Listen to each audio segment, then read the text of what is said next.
Job లేక ఇబ్బంది పడుతున్నారా? అయితే మెడికల్ కోడింగ్ మీకు మంచి ఆప్షన్. వెంటనే కాల్ చేసి కోర్సులో జాయిన్ అవ్వండి.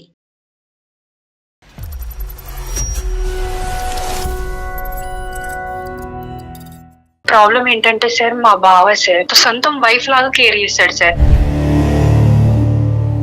వ్యక్తి మంచోడేనమ్మా? అంటే మెంటల్ గా కూడా నన్ను హారాస్ చేస్తాడు ఆయన.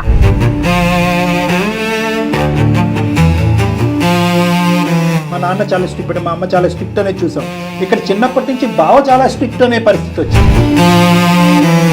బావ వరకు ఓకే, పెళ్లికి నేను రెడీగా లేను బావతో అనే విషయం ఎప్పుడైనా చెప్పారా? నాకు ఇక్కడ ఒక అతనితోనే పరిచయం ఉందని నా కొలికే. అదేలేండి, అతను ఆడుకునే క్రికెట్ బ్యాట్ లాంటిదాను నువ్వు, అంతే. సూసైడ్ ఒక ఇష్యూని మనం రిజాల్వ్ చేసుకోలేదు ఇప్పటికొచ్చి. ఇక్కడ వాడి వేడిగా ఉన్నప్పుడు నువ్వు అటువంటి అడిగేయటం అనేది ఎంతవరకు సమర్థించవచ్చు మనం? ఇట్లా నేను ఒక అబ్బాయిని ఇష్టపడుతున్నాను చెప్పేస్తాను, వచ్చి బాగా కొట్టేసాడు. చెడు అన్నావు కదా, నీ క్యారెక్టర్ గురించి చెడు ప్రచారం చేయటం. సంజయ్ గురించి చెప్తాను కదా. ఎన్నిసార్లు చెప్పాలి తీసుకోవద్దు మ్యాటర్ నీకేమన్నా? నేను నీ మొగుడిని అంటే కనుక అందరూ సో అండ్ సో ఆర్ మొగుడు వైఫ్ అని అనుకున్నారు, కానీ ఈ అమ్మాయి ఎప్పుడు అలా అనుకోలేదండి. బావా, నిన్ను నేను పెళ్లి చేసుకోవటం ఇష్టం అని లేదు స్పష్టంగా చెప్పావా? ఇలా చెప్పడానికన్నా నేను చిన్నప్పటి నుంచి నేను ఇంతగానం గాఢంగా అమ్మాయి నాకు భార్య అనుకున్నప్పుడు ఫస్ట్ చెప్తే నేను ఇంతగానం డీప్ వెళ్ళను కదా సార్. ఇప్పుడు నువ్వు కాదు నాకు అబ్బాయి కావాలంటే నేను ఎలా అనుకోని చెప్పండి. 26 years పాటు నేను లవ్ చేస్తున్నటువంటి ఒక అబ్బాయిని 1.5 year బ్యాక్ చెప్తావా బావా నాకు ఉద్దేశం లేదని? ఈ అబ్బాయి ఒక కొత్త జీవితాన్ని చూపెట్టిన తర్వాత మీ ఇద్దరి మధ్యన ఒక లవ్ స్టోరీ స్టార్ట్ అయిన తర్వాత హలో బావా ఐ డోంట్ లవ్ యూ, ఇది ప్రేమ కింద. అదేంటమ్మా మరి? ఆయన బహిరంగంగా నా భార్య అంటున్నప్పుడు నువ్వు నా భర్త కాదని నువ్వు కూడా అలాగే చెప్పాలిగమ్మా. వాళ్ళు ఊహించుకున్నారు, వీళ్ళు ఊహించుకున్నారు, అందరూ ఊహించుకున్నారు, లోకం అంతా ఊహించుకున్నారు, కాబట్టి నేను ఊహించుకుంటున్నాను. నువ్వు ఊహించుకున్న దానికి ఇప్పుడు మేమేలా చెప్తాం పరిష్కారం? నమస్తే కళ్యాణ్ గారు. నమస్తే మేడం. సింధు అనే ఒక అమ్మాయి మనకి మెయిల్ చేశారండి. ఇష్టాలతో సంబంధం లేకుండా మేడం, ముందుకు సాగటం అనేది చాలా కష్టం అండి. అందులో ముఖ్యంగా పెళ్ళికి సంబంధించి ఒక లైఫ్ పార్ట్నర్ని చూస్ చేసుకునేటప్పుడు డెఫినెట్గా ఇద్దరు వైపులా ఇష్టాలు, ఆ ఇష్టాలు ఏంటి తెలుసుకొని ముందుకెళ్ళాలి. అలాంటి ఒక ఇష్యూతో సింధు మన దాకా వచ్చింది. ఏం చేయాలో నాకు అర్థం కావట్లేదు, ముందుకు వెళ్ళాలా వెనక్కే ఉండాలా అన్న ఒక మీమాంసలో మనల్ని అప్రోచ్ అయ్యారండి. ఒకసారి మీరు ఓకే అంటే కాల్ చేస్తాను. తప్పకుండా మేడం, షూర్. నమస్తే అండి, నేను జయానండి, సుమన్ టీవీ నుంచి మాట్లాడుతున్నాను. సింధు గారేనా మాట్లాడేది? అవునండి, మాట్లాడుతున్నాను. రైట్, కూడా ఉన్నారు డాక్టర్ కళ్యాణ్ చక్రవర్తి గారు. మీ సమస్య ఏంటో ఒకసారి చెప్పండి అమ్మా. Okay madam. నమస్తే అమ్మా సింధు. నమస్తే సార్. చెప్పండి అమ్మా, సమస్య ఏంటమ్మా, ఎవరిది? నిజామాబాద్లో ఉంటాను సార్ నేను ప్రెసెంట్ అయితే జాబ్ చేస్తున్నాను. ప్రాబ్లం ఏంటంటే సార్, మా బావ సార్, మేన బావ సార్, తను పుట్టినప్పటి నుంచి తను చేసుకోవాలని మా పెద్దవాళ్ళు అనుకున్నారట. వాళ్ళు ఫిక్స్ అయిపోయినారు ఖచ్చితంగా తను చేసుకోవాలని చెప్పేసి. మా బావ కూడా మెంటల్ గా అదే ఫిక్స్ అయిపోయినాడు. ఎలా అంటే సొంతం వైఫ్ లాగా కేర్ చేస్తాడు సార్. అన్ని విషయాలలో నాకు ఎక్కడ ఫ్రీడమ్ లేదు తన వల్ల. చాలా అంటే చాలా ప్రాబ్లమ్స్ అనేటివి ఫేస్ చేస్తున్నా తన వల్ల. ఇక్కడ స్కూల్ డేస్ లో నాకంటే 2 years వరకు తను సీనియర్, సేమ్ స్కూలే. అసలు ఎక్కడ నేను ఫ్రీగా ఉండే సిచ్యువేషన్ నాకు కల్పించలేదు తను. ఎప్పుడు ఏదో ఒక ప్రాబ్లం, ఏది నాకు ఫోన్ ఉన్నా నా ఫోన్ తనే యూజ్ చేయాలి. మీ ఇద్దరి మధ్యన ఏజ్ గ్యాప్ ఎంతమ్మా నీకు బావకి మధ్యన? బావ పేరేంటమ్మా? కిరణ్ సార్. ఏజ్ గ్యాప్ వచ్చి మా ఇద్దరి మధ్యలో 3 years ఉంటదండి. ఓకే, పేరెంట్స్ ఇలా అనుకుంటున్నారని చెప్పి నీకు ఎప్పుడు తెలిసిందమ్మా? ఊహ తెలిసిన కానుంచి మా సో మొదటి నుంచి నీకైతే తెలుసు సార్. Right, okay. అంటే ఏంటమ్మా స్కూల్లో ఉక్కిరి బిక్కిరి అవ్వటం, నాకు ఫ్రీడమ్ లేకపోవటం అంటే ఏంటమ్మా? అంటే సార్ స్కూల్లో ఎలా అంటే సార్, నేను పక్కన వాళ్ళతో మాట్లాడినా ఆయన సహించుకోలేడు. అక్కడే చిన్నప్పటి నుంచి స్కూల్ డేస్ నుంచే సార్. నాకు ఫ్రెండ్స్ ఉండొద్దు, మాట్లాడితే తనతోనే మాట్లాడాలి, ఆడుకోవాలన్నా తనతోనే ఆడుకోవాలి. అంటే మెంటల్ గా కూడా నన్ను హారాస్ చేస్తాడు ఆయన. నేను ఎప్పుడు తన కంట్రోల్లో ఉండాలి అని చూస్తాడు. కాలేజ్ కి తీసుకెళ్లేది తనే, తీసుకురావడం కూడా తనే. తను వచ్చేదాకా నేను వెయిట్ చేయాలి, అక్కడికి వెళ్ళకూడదు. ఏం కాదు దాంట్లో ఏముంది, బావే కదా అని వాళ్ళు అంటే యాక్సెప్ట్ చేశారు. వ్యక్తి మంచోడేనమ్మా? వ్యక్తిపరంగా అయితే మంచోడే సార్. నా వరకు వచ్చేసరికి ఇట్లాంటివన్నీ క్రియేట్ చేస్తూ ఉంటాడు. నేను మానసికంగా నిన్ను ఆ స్థానంలో చూడలేకపోతున్నాను, యాక్సెప్ట్ చేయలేకపోతున్నానని అవన్నీ తన మైండ్ సెట్ తోనే తను ఆలోచిస్తాడు, కానీ మనం ఎన్ని చెప్పినా ఆయన వినడు. అతను వినటం పక్కన పెట్టండి, పెద్దవాళ్ళు కూడా వినట్లేదు. Over caring, over possessiveness, over love, over affection, ఇవన్నీ ఓవర్లు మేడం.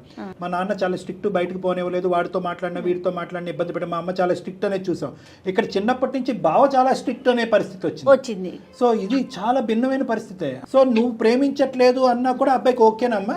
నన్ను అడగడు సార్ అయినా. అదేలేండి, అతను ఆడుకునే క్రికెట్ బ్యాట్ లాంటి దాన్ని నువ్వు అంతే. బావ వరకు ఓకే, పెళ్లికి నేను రెడీగా లేను బావతో అనే విషయం ఎప్పుడైనా చెప్పారా? ఏమైందంటే తను ఇప్పుడు ప్రెసెంట్ అయితే జాబ్ రీత్యా హైదరాబాద్ వెళ్ళాడు మేడం. ఓకే. నేను ఇక్కడ ప్రైవేట్ ఎంప్లాయ్ గా చేస్తున్నాను. ఓకే. నాకు ఇక్కడ ఒక అతనితో పరిచయం ఏందండి, నా కొలికే.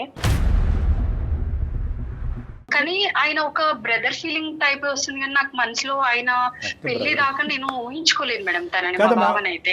ఒక ఇష్యూని మనం రిజాల్వ్ చేసుకోలేదు ఇప్పటికొచ్చి. నీ చుట్టుపక్కల ఉండే కనెక్షన్స్ అన్ని కట్ చేసేస్తున్నాడు అతను. అడుగు తీసి అడిగేయడానికి వీలు పట్టలేదు, స్వేచ్ఛను కంప్లీట్గా తీసేశాడు. ఇటువంటి వాతావరణంలో అసలు ఏది లేనటువంటి సిచ్యువేషన్ ఇంత ఉక్కిరిబిక్కి వాతావరణం క్రియేట్ చేసినటువంటి ఈ వ్యక్తి, నువ్వు ఒక అబ్బాయిని ప్రేమిస్తున్నావు లేదంటే పెళ్లి చేసుకోవాలనే ఆలోచనలో ఉన్నావు అని అంటే కనుక ఇక్కడ ఏదో సెట్ చేసుకుని నువ్వు అటువైపు దిగుంటే బాగుండేమో, కానీ ఇక్కడ వాడి వేడిగా ఉన్నప్పుడు నువ్వు అటువంటి అడిగేయటం అనేది ఎంతవరకు సమర్థించవచ్చు మనం? హస్బెండ్ గా అనేది ఊహించుకోలేదు. అంతవరకు మా అందరికి అర్థమైందమ్మా. కానీ అబ్సల్యూట్ గా నీ తరపు నుంచి మీ తల్లిదండ్రులు కానీ వాళ్ళ తల్లిదండ్రులు కానీ కిరణ్ వైపు నుంచి కానీ అన్ని ప్రయత్నాలు చేసిన తర్వాత ఇంక ఏ ప్రయత్నం చేసినా కూడా విఫలమవుతుంది అనేటటువంటి కంక్లూజన్ కు నువ్వు వచ్చావా? ఫస్ట్ ఆఫ్ ఆల్ వీళ్ళందరూ నన్ను అర్థం చేసుకునేంత సిచ్యువేషన్ లో అయితే లేరు సార్. నా మనసులో ఏముంది, నేనేం చేయాలనేది ఎవరు ఆలోచించలేదు సార్. అమ్మా ఇప్పుడు నువ్వు ఓకే అంటే కనుక ఎంత తొందరగా పెళ్లి చేసేద్దాం అనుకుంటున్నారమ్మా? చేసేస్తారు సార్. ఫస్ట్ ఆఫ్ ఆల్ నేను మా పేరెంట్స్ కి చెప్పేస్తాను, ఇట్లా నేను ఒక అబ్బాయిని ఇష్టపడుతున్నాను. సరే ఈ టెన్షన్స్ లో నేను ఆల్రెడీ 2 times సూసైడ్ అటెంప్ట్ చేశానండి. ఇవన్నీ నేను తీసుకోలేక మా పేరెంట్స్ కూడా అందరికి అర్థమైపోయింది. అయినా గానీ వాళ్ళు తెలుసుకోలేని సిచ్యువేషన్ లో వాళ్ళు ఉన్నారు. లవ్ స్టోరీ గురించి చెప్పండి. నేను తను ఒక ఆఫీస్ లోనే చేస్తాము, మంచి అబ్బాయి. నా మనసుకి ఇష్టం అనిపించింది మేడం. అతనికి వాళ్ళ పేరెంట్స్ కి చెప్పారా? తన సైడ్ నుంచి ఏం ప్రాబ్లం లేదని చెప్పినాడు మేడం. పేరెంట్స్ ఒప్పించుకోగలడా? ఒప్పించుకోగలడు సార్. ఇక్కడ వచ్చి మా బావ ఆల్రెడీ నేను ఈ విషయం తనకి చెప్పినాను. చెప్తే మా బావ గారికి చెప్పాను సార్. చెప్తే వచ్చి తనని బాగా కొట్టేసిండు.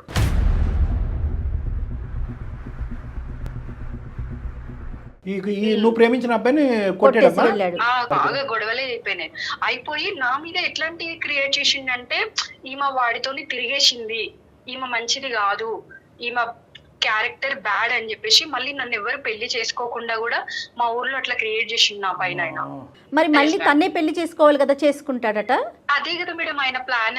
మీ బావ మిగతా అంశాలన్నింటిలో మంచోడు అన్నావు కదా, ఈ ఫస్ట్ టైం ఈ రాక్షసత్వం అనేది చూపెట్టి క్యారెక్టర్ గురించి చెడు ప్రచారం చేయడం క్రూరంగా ఆలోచిస్తాడా అన్నది అప్పుడు అర్థమైంది సార్ ఆయన గురించి. ఇందాక నేను ఒక మాట అన్నాను కదమ్మా, ఒక ఇమాజినరీగా ఊహించుకుంటూనే నీ జీవితాన్ని ఇలా కట్టుదిట్టం చేస్తున్నాడు.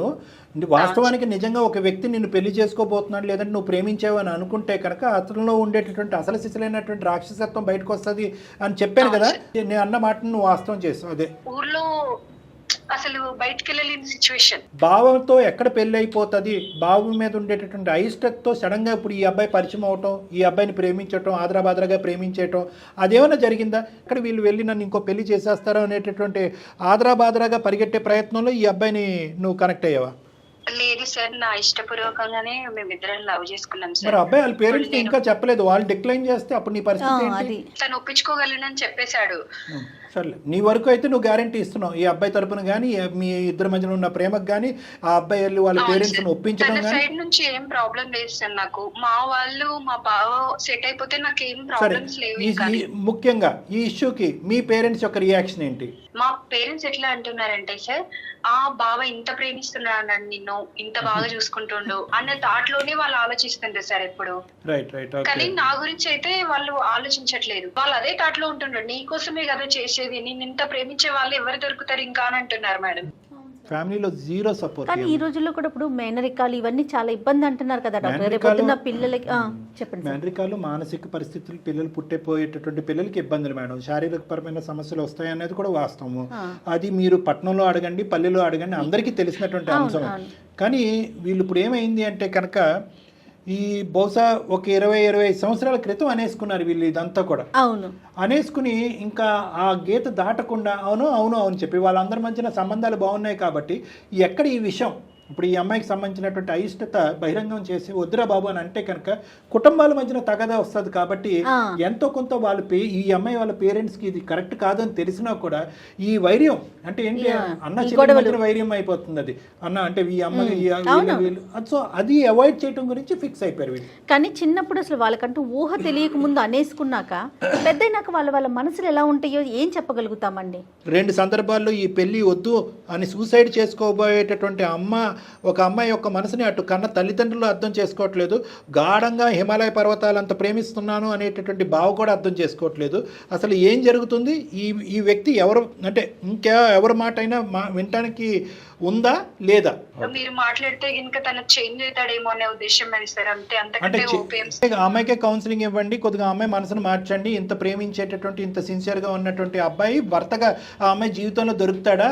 ఆ అమ్మాయి పొరపాటు చేసుకుంటుంది, గోల్డెన్ ఛాన్స్ పోగొట్టుకుంటుంది. నాకు మీకు తెలీదు, నా సిచ్యువేషన్ ఉంటే మీకు అర్థమవుతుంది మేడం నా ఫీలింగ్ ఏంటనేది. ఎట్లా చెప్పాలో కూడా నాకు అర్థమవుతుంది మేడం.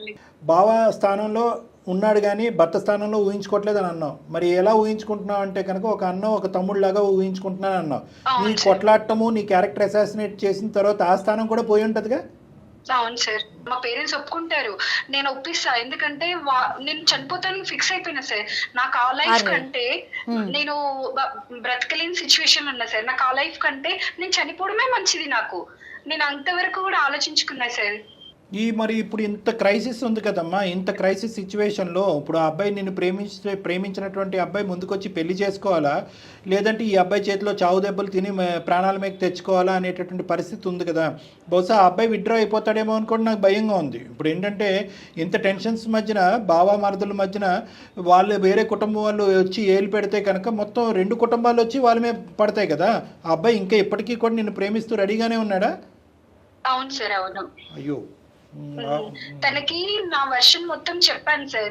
ఎట్లా అంటే నాకు చిన్నప్పటి నుంచే నేను అనుభవించిందంతా తనకి ఎక్స్ప్లెయిన్ చేసిన. ఒప్పించగలవని నాకు నమ్మకం ఉంటే ఓకే అని కూడా వాళ్ళ పేరెంట్స్ కూడా తను ఒప్పించడానికి రెడీగా ఉన్నాడు. సరే మీరు మాట్లాడండి సార్, ఒకసారి మీరు మాట్లాడితే నాకు చాలా అంటే చాలా హెల్ప్ చేసిన వాళ్ళు అవుతారు సార్ మీరు. రైట్ షూర్ అమ్మా. ఒకసారి కిరణ్ ఫోన్ కల్పమ్మా. The person you are speaking with has put your call on hold. Please stay on the line. మీరు మాట్లాడుతున్న వ్యక్తి మీ కాల్. హలో బావా. సింధు చెప్పు. ఎక్కడున్నారు? నేను వర్క్ లో ఉన్న ఆఫీస్ లో ఉన్నా. చెప్పు. ఒక 2 minutes బావా. ఒక్క నిమిషం, ఒక ఇంటికి వస్తున్నా. చెప్పు. మొన్న మీతో మాట్లాడినా కదా. ఏంది? సంజయ్ గురించి చెప్పినాను కదా. అరే ఎన్నిసార్లు చెప్పాలి నీకు ఆ వ్యాటర్ తీసుకోవద్దు మ్యాటర్ అని? ఒక నిమిషం, నా వర్షన్ కూడా నువ్వు వినాలి కదా. ఇంతవరకు జరిగింది అర్థం కావట్లేదు. గొడవైనా అర్థం కావట్లేదు. ఇంకా మీరు ఏం చేయాలో కూడా ఆలోచించలేని సిచ్యువేషన్ లో ఉన్నా. మీరు కూడా నన్ను అర్థం చేసుకోవాలి కదా. అరే ఏం అర్థం చేసుకోవాలి? ఎట్లా పిచ్చోళ్ళగా కలగబడతాను నీకేమన్నా? ఇంత చిన్నప్పటి నుంచి చేసింది ఏందనుకున్నావు? ఇంతకి ఎవరి కోసం వచ్చాను ఇక్కడికి? ఫుల్ క్లారిటీతో ఉన్నాడు. నేను ఒక మేడం ని అప్రోచ్ అయ్యాను. ఒకసారి వాళ్ళు మీతో మాట్లాడతారట. నా కోసం ఒక్కసారి మీరు మాట్లాడరా? ఏం మాట్లాడుతున్నావు సింధు? నాకు అర్థం కావట్లేదు. కిరణ్ గారు నమస్తే అండి. నమస్తే అండి, మేము సుమన్ టీవీ అందమైన జీవితం అనే ఒక ప్రోగ్రామ్ నుంచి మాట్లాడుతున్నాము. నేను నాతో పాటు డాక్టర్ కళ్యాణ్ చక్రవర్తి గారు ఉన్నారండి. చెప్పండి మేడం. అందమైన జీవితం అని ఒక మంచి వేదిక అండి ఇది. అంటే ఎవరైతే సమస్యతో ఉన్నారో వారు ఒక సలహా కోసం మమ్మల్ని అప్రోచ్ అవుతారో, అట్లాగే సింధు మాకు మెయిల్ చేశారు మీ సమస్య గురించి. మీరు ఒక్క 5 నిమిషాలు టైం ఇస్తే డాక్టర్ గారు మాట్లాడతారండి మీతో.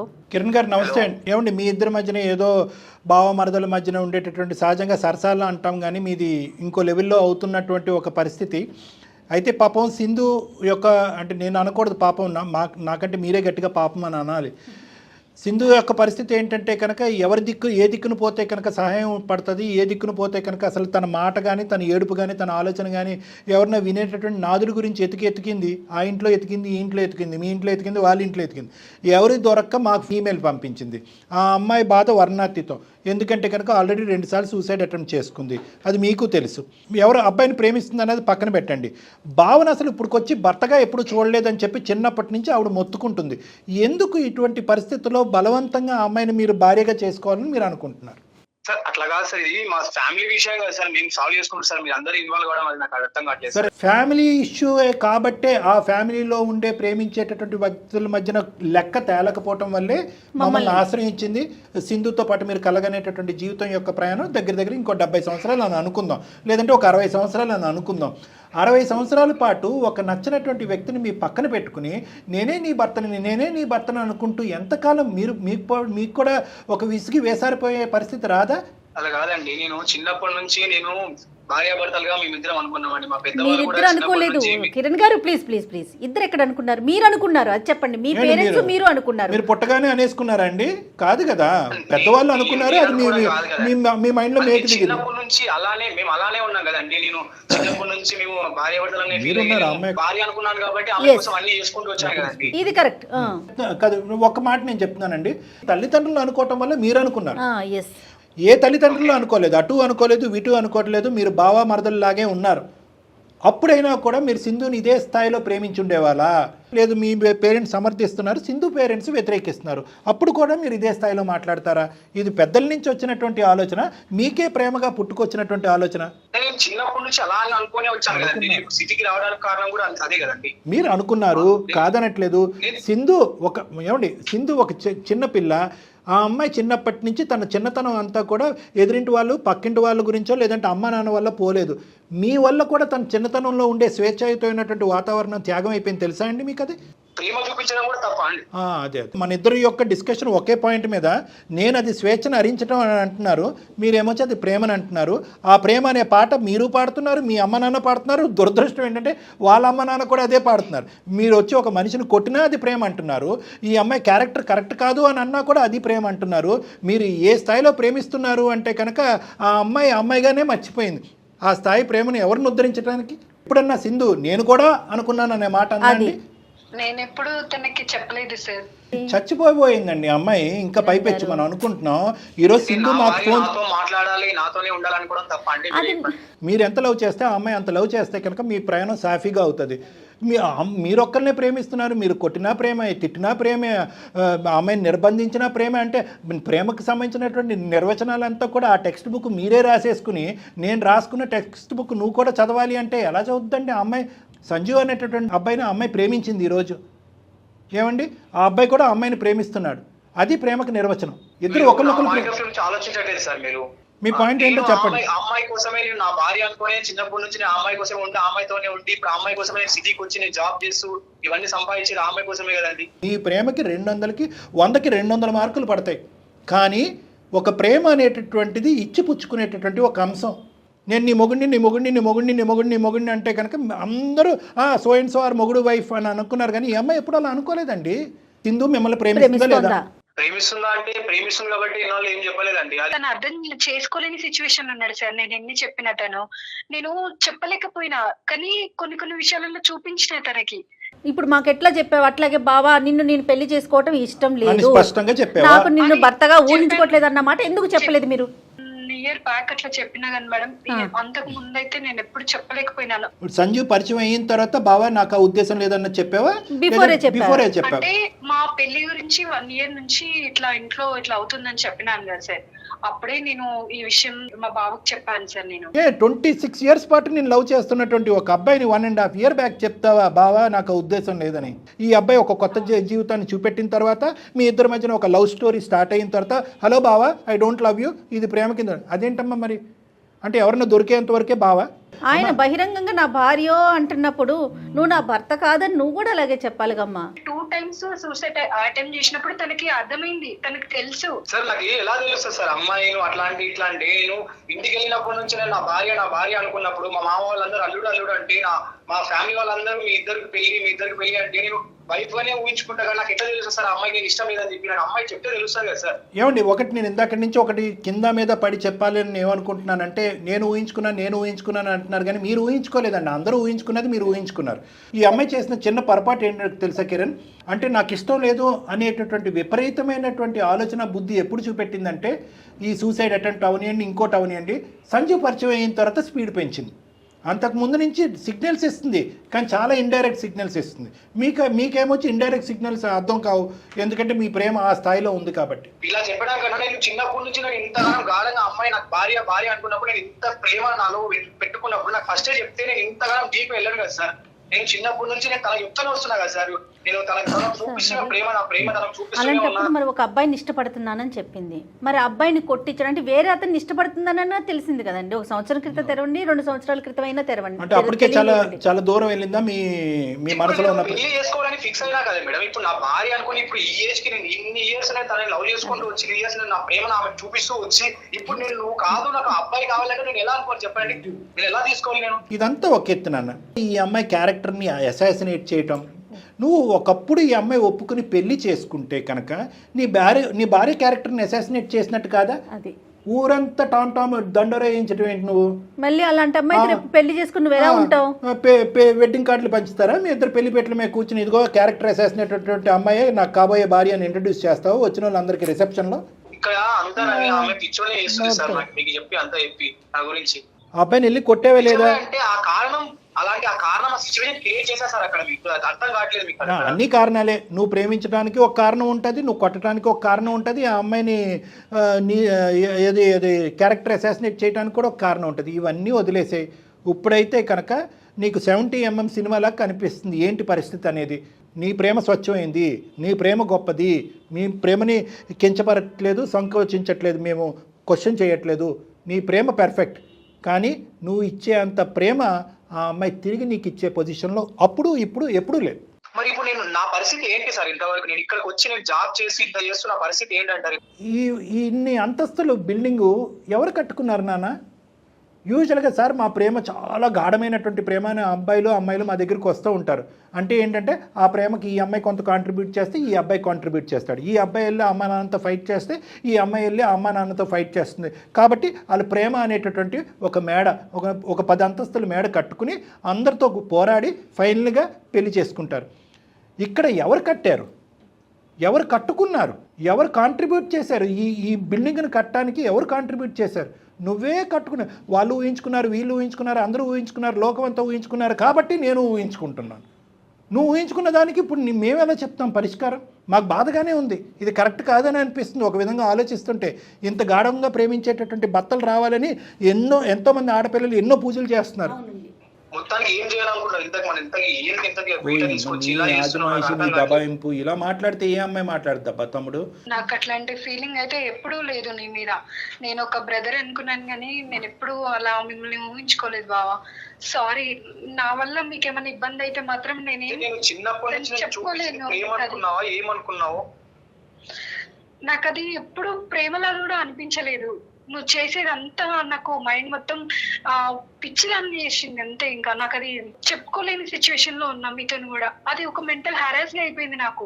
మీరు ప్రేమ అనుకుంటారేమో కానీ నా వర్షన్ నుంచి మీరు ఎప్పుడు నా గురించి మీరు ఆలోచించలేరు. ఆ అమ్మాయి చెప్పాల్సిందంతా చెప్పాం మేము, ముందు వెనకాతల అన్నీ చెప్పాం. అప్పుడు ఇప్పుడు ఎప్పుడు ఒకే లైన్తో ఎండ్ చేస్తున్నాను నేను. అప్పుడు ఇప్పుడు ఎప్పుడు కూడా నాకు నా బావ మీద ఆ విధంగా నేను చూడలేకపోతున్నాను, నా ప్రేమ రావట్లేదు అని ఆ అమ్మాయి ఫుల్ స్టాప్ పెట్టేసింది. మీరు ఇంకా ఫుల్ స్టాప్ పెట్టాలి అనుకుంటున్నారా ఈ విధమైనటువంటి ప్రయత్నానికి? లేదంటే ఇంకా పోరాడుతూ ఆ అమ్మాయిని మీ భార్యగా చేసుకోవాలనుకుంటున్నారు? ఇప్పుడు ఇంతవరకు నేను నా ఎఫర్ట్స్ అన్ని పెట్టాను సార్. అవతల నుంచి కూడా ఎఫర్ట్స్ కొన్ని ఉన్నాయని అనుకున్నాను సార్ ఈ రోజు. సో అమ్మాయి కూడా ఇప్పటి వరకు నాకు అన్నయ్య అని అన్న తర్వాత నేను ఇంకా దీన్ని నేను సాగరించాలని అనుకోవట్లేదు సార్. అమ్మా అండ్ నేను ఏదో చెప్పుకోగలుగుతా, ఇంకా దీన్ని నేను లాగదీయాలనుకోవట్లేదు. నా నుంచి మీకేమన్నా ఇబ్బంది అనిపిస్తే సారీ, నేను ఇంకేం చెప్పలేను బావ మీకు. ఇంకా చెప్పడానికి ఏం లేదు సార్. ఇంకా నేను అమ్మాయి నుంచి ఇంకా ఆ పిలుపు వచ్చిన తర్వాత నేను ఇంకా దాన్ని నేను నా ప్రేమ అని చెప్పలేకపోతున్నాను సార్. కిరణ్, ఈ రోజు కిరణ్ ఒక పాయింట్ చెప్తాను. నాకు జయ మేడం కూడా ఈ విషయంలో చాలా బాధగా ఉంది. ఎందుకంటే ఒకే పాయింట్, ఇంతగా గాఢంగా ప్రేమించేటటువంటి ఒక వ్యక్తి ఒక మనిషికి జీవిత భాగస్వామ్యం అవుతాడు అనేటటువంటి ఆలోచన ఆ అమ్మాయి విరమించుకుని వెనక్కి వెళ్ళిపోతుంది. అది ఎవరిష్టం వాళ్ళది, మనకు కాదనట్లేదు. కానీ నేనేమంటున్నానంటే తాత్కాలికంగా నువ్వు పడేటటువంటి బాధ ఒక దీర్ఘకాలికంగా బాధపడినటువంటి దానికి ఒక పరిష్కారం. ఇప్పుడు టెంపరీగా ఈ అమ్మాయి దగ్గర అమ్మాయి చూసుకుంటుంది, నీ ప్రేమ ఫలించలేదని నువ్వు బాధపడుతూ ఉంటావు. తాత్కాలికం. జీవితాంతం ఆ అమ్మాయిని ఇప్పుడు బలవంతంగా పెద్దలు నొప్పించి మెడ ఉంచి పెళ్లి చేసేసుకుని ఆ అమ్మాయితో బలవంతంగా కాపురం చేసేసుకుని ఒక 2 పిల్లల్ని కనేసి ఆ అమ్మాయి ఎప్పుడు అయిష్టంగానే నీ పక్కన ఉంటూ నీ పక్కన కూర్చుని మాట్లాడుతుంటే ఎవరికి మాత్రం, ఏ మగాడికి ఏ మొగుడికి మాత్రం నచ్చుతుందనా? ఈరోజు నిన్ను సేవ్ చేసిన వాళ్ళం కాదా మేము? ఆ అమ్మాయిని ఒక్కదాన్ని సేవ్ చేసావా? ఆ అమ్మాయి ఒక్కదానికే మేము పరిష్కారం చెప్పావా? నీకు కాదా? చెప్పు. అవును సార్, నేను ఇప్పుడు బలవంతంగా పెళ్లి చేసుకున్నా కూడా ఆమె నాతో అబ్సల్యూట్లీ సంతోషంగా కాపురం చేస్తుందని వెరీ గుడ్. నమ్మకం లేదు సార్. ఇక్కడ ఏంటంటే ఒకటి మానసికంగా తీసేసాయి. నేను కాదు వేరే మగాడు అమ్మాయి జీవితంలోకి వచ్చాడు అనే సబ్జెక్ట్ తీసేసాయి. ఓకే, ఎందుకంటే ఆ విధంగా ఉంటే కనుక నువ్వు చాలా బాధపడతావు. నీకెప్పుడూ ఆ స్థానం లేదు. యూజువల్గా ఎలా అంటాము, సార్ నన్ను కూడా ప్రేమించింది, మధ్యలో విడిపించేసుకుని వేరే వాడిని కూడా ప్రేమించింది, నన్ను నా భార్య నా గర్ల్ ఫ్రెండ్ నన్ను మోసం చేసిందని అంటారు. ఇక్కడ ఆ సబ్జెక్ట్ లేదు. ఇది నిన్ను మోసం చేసినట్టు కాదు. ఆ అమ్మాయి ఇచ్చినటువంటి ఇండికేషన్స్ నువ్వు రిసీవ్ చేసుకోలేదు. ఆ అమ్మాయి ఎప్పుడు ఒక క్లారిటీగా చెప్పలేదు.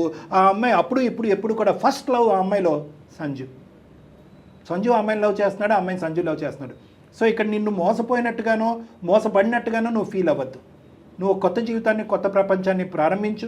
నిన్ను నచ్చి నీవు కావాలని కోరుకునేటటువంటి అమ్మాయి ఖచ్చితంగా నీ జీవితంలో వస్తుంది. ఈ బలంతో పెళ్ళి, ఈ బలంతంగా ఒప్పించేటటువంటి విధానాన్ని ఇక్కడితో విరమించుకుని నీ తల్లిదండ్రులకు కూడా నచ్చజెప్పేటటువంటి ప్రయత్నం చేయి. ఎవరూ కూడా రేపొద్దున వచ్చి ఈ అమ్మాయి వేలెత్తి చూపెట్టి నువ్వేంటి ఇలా చేసావు అలా చేసావు అని రకరకాల నానా మాటలు అన్నా కూడా వాళ్ళందరి నోర్లు కూడా మూయించేటటువంటి బాధ్యత కూడా నువ్వు తీసుకోవాలనేది నా విన్నపం. తను ఇట్స్ వెరీ డిఫికల్ట్. నేను ఏమంటున్నానంటే I don't think so this can be concluded in a cross sectional way. ఒక దెబ్బతో మనం మాట్లాడినటువంటి ఒక అరగంటలో ఒక వ్యక్తి యొక్క ప్రేమను చంపేసుకుని మానసికంగా పరివర్తన వచ్చేసి ముందుకు వెళ్ళిపోద్దని మనం కూడా అనుకోవట్లేదు. ఒక్కసారి నేను ఏంటంటే మిమ్మల్ని కలవాలి అని అనుకుంటున్నాను. కిరణ్ గారు, మీరు టైం ఇస్తే కనుక ఒక్కసారి మనం కలుద్దాం. కావాలంటే అదే మీటింగ్కి అమ్మాయిని కూడా రమ్మని చెప్తాను, నేను సింధుని కూడా రమ్మంటాను.